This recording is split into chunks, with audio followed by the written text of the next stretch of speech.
નમસ્કાર મિત્રો, સ્વાગત છે આપણી યુટ્યુબ ચેનલની અંદર। તો આજે આપણે દેશ અને દુનિયાના અને તાજા અને મહત્વ સમાચારની વાત કરવાના છીએ। તો સૌપ્રથમ સમાચારની વાત કરીએ કે અંબાલાલ પટેલની આગાહી।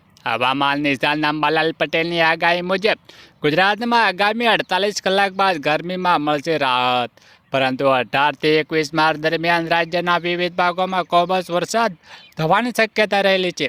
ખાસ કરીને ઉત્તર ગુજરાતમાં કરા સાથે ભારે વરસાદને 40 કિમીથી ઝડપે પવન ફૂંકાવાની પણ આગાહી પગલે ખેતી પાક અને આંબાના પાકને પણ નુકસાન થવાની ભીતિ સેવાઈ રહી છે। ઉનાળાની વાત કરીએ કે 26 એપ્રિલ સુધીમાં ગરમીનો પારો 45 ડિગ્રી પહોંચી શકે છે, જ્યારે સમુદ્રી ગતિ વિવિધ જોતા 17 મેના રોજ બંગાળના ઉપસાગર અને 20 જૂને અરબ સાગરના વાવાઝોડું આવવાની શક્યતા છે। જોકે હોળીના પવન વિસ્તારા આગામી ચોમાસું સારું રહેવાની આશા વ્યક્ત કરવામાં આવી રહી છે। વધુ આગળ વાત કરીએ કે 45 દિવસ બાદ જ મળશે બીજો એલપીજી સિલિન્ડર। મિડલ ઇસ્ટમાં વધી રહેલા તણાવની અસર સમગ્ર વિશ્વ પર પડી રહી છે। ગેસ અસર હવે ગામડાઓના પણ જોવા મળી શકે છે। ગ્રામીણ વિસ્તારોમાં ગેસ સિલિન્ડર બુકિંગ પીરિયડ વધારીને હવે 45 દિવસ રાખવામાં આવી રહ્યો છે, જેનો અર્થ એ છે કે તમને 45 દિવસ બાદ હવે બીજો ગેસનો બાટલો મળશે। જણાવી દઈએ કે પેટ્રોલ મંત્રી હરદીપસિંહ પુરીએ અપીલ પર એલપીજી સિલિન્ડરની બુકિંગના નિયમો ત્રીજી વખત ફેરફાર કરવામાં આવી રહ્યા છે।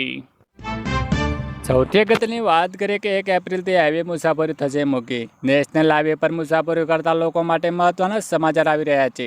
આ દ્વારા આગામી એપ્રિલથી ફાસ્ટેગ વાર્ષિક ટોલ પાસ દરરોજના 2.5% વધારો કરવામાં આવી રહ્યો છે। હાલમાં ખાનગી વાહનો માટે 3000 રૂપિયા મળવાને ખાસ હવે 3000 રૂપિયાને 75 રૂપિયા મળશે, અને આ પાસ 1 વર્ષ અથવા 200 ટોલ ક્રોસિસ સુધી માન્ય રહેશે। અને આ ઉપરાંત સરકારે 1 એપ્રિલ ટોલ પ્લાઝા પર રોકડ વ્યવહાર સંપૂર્ણપણે બંધ કરી દેવામાં આવ્યો છે અને ડિજિટલ બનાવવાની યોજના પર કામ કરી રહ્યા છે। વધુ આગળ વાત કરીએ કે તમને આ મેસેજ મળ્યો છે કે નહીં। પીએમ કિસાન યોજનાનો 22મો હપ્તો ખેડૂતોના ખાતા જમા કરવા દેવામાં આવી રહ્યા છે, જેનો મેસેજ ખેડૂતને મળી ગયો છે। જો તમને આ મેસેજ નથી મળ્યો કે તમે તમારું બેંક ખાતું ચેક કરી શકો છો। પ્રધાનમંત્રી નરેન્દ્ર મોદીએ ગુવાહાટીમાં આ યોજના એક કાર્યક્રમના માધ્યમથી 9 કરોડ ને 32 લાખથી વધુ ખેડૂતોના ખાતામાં 18,640 કરોડ રૂપિયા ટ્રાન્સફર કરવામાં આવી રહ્યા છે। વધુ આગળ વાત કરીએ કે સરકારે આપશે 50,000 રૂપિયાની સહાય। રાજ્યમાં માર્ગ અકસ્માતનો બનાવ વધી રહ્યો છે, ત્યારે ગુજરાત સરકારે એક મહત્વનો જાહેર કરી રહ્યા છે। જે ગુજરાત મુજબ રાજ્યમાં કોઈપણ સ્થળે કોઈપણ વ્યક્તિને માર્ગ અકસ્માત ઇજાગ્રસ્ત થાય તો તેને નજીકની સરકારી કે ખાનગી હોસ્પિટલમાં તાત્કાલિક સારવાર આપવામાં આવી રહી છે। રાજ્ય સરકાર તરફથી 50,000 રૂપિયાની સહાય પણ આપવામાં આવે છે। ઇજાગ્રસ્ત વ્યક્તિને 48 કલાકમાં જ વિવિધ જાતની તમામ પ્રકારની સારવાર મળી રહે છે, અને તેનો જીવ બચી જાય તે હેતુ સરકારે આ રકમ સીધી હોસ્પિટલમાં જ આપી રહ્યા છે। વધુ આગળ વાત કરીએ કે સીએમનો મોટો નિર્ણય। જો તમારી ખેતીની જમીનની માપણીની કોઈ ભૂલ રહી ગઈ છે અને તે સુધારવા માટે સરકારી કચેરીના ધક્કા ખાઈ રહ્યા છો, તો તમારા માટે ખૂબ જ રાહતના સમાચાર આવ્યા છે।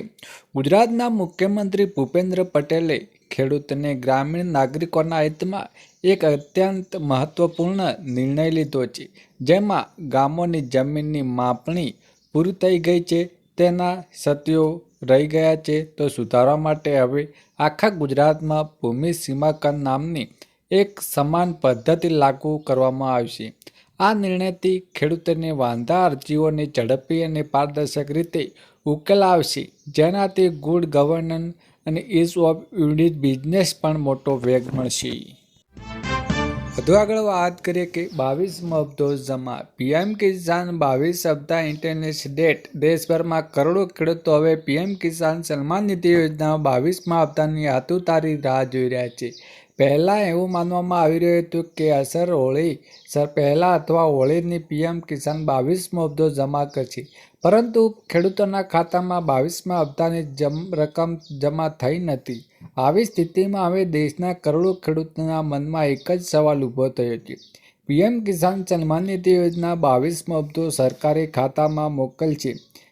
કિસાનોનો 22મો હપ્તો ક્યારે આવશે? દર વખતે પીએમ કિસાન યોજનાનો હપ્તો વડાપ્રધાન નરેન્દ્ર મોદી દ્વારા જ કાર્યકાળ દરમિયાન જાહેર કરવામાં આવે છે। આવી સ્થિતિમાં ખેડૂતોની નજર પીએમ મોદીએ આસામ પ્રવાસ છે। આગામી 13 માર્ચે પીએમ મોદી આસામ ગુજરાત જવાના છે।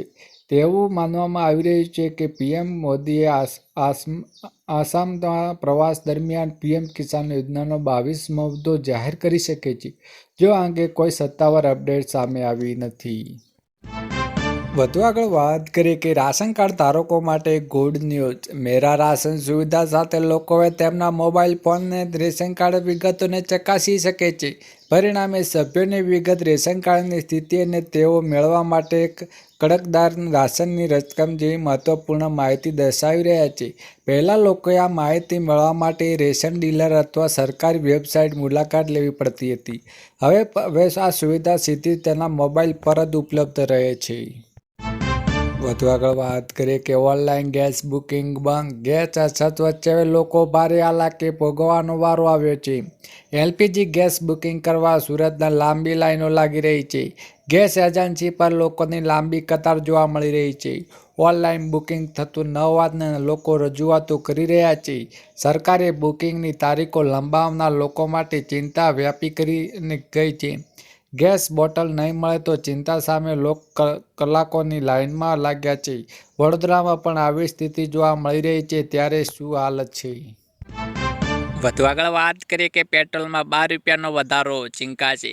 અમેરિકા અને ઇઝરાયેલના હુમલાના ઈરાનમાં સુપ્રીમ લીડર આયતોલ્લા અલી ખામેનેઈના મોત બાદ વૈશ્વિક બજારનું તેલનું સંકટ ઘેરાયું છે. યુદ્ધનું લાંબુ ચાલે અને ડોમેસ્ટિક તેલનો માર્ગ બંધ થાય તો આંતરરાષ્ટ્રીય બજારમાં ક્રૂડ ઓઇલ $100 થી $120 પ્રતિ બેરલ સુધી પહોંચી શકે છે. ભારત તેની જરૂરિયાતનું 90% તેલ આયાત કરતું હોવાથી દેશના પેટ્રોલ ડીઝલના ભાવમાં 10 થી 12 રૂપિયા તોતિંગ વધારો ચીંકાઈ શકે છે. વધુ આગળ વાત કરી કે પીએમ મોદીએ આપી મોટી ભેટ. તમિલનાડુ વિધાનસભા ચૂંટણી પહેલા પ્રધાનમંત્રી મોદીએ મદુરાઈ મુલાકાતે પહોંચી રહ્યા છે. અહીં તેમણે 44,000 કરોડથી વધુની ઇન્ફ્રાસ્ટ્રક્ચર પ્રોજેક્ટનું ઉદ્ઘાટન કર્યું છે. આ સાથે તેમણે અનિયમિત 8 અમૃત ભારત રેલવે સ્ટેશન અને 3 નવા આકાશવાણી FM રિલે ટ્રાન્સમીટર પણ આપી રહ્યા છે.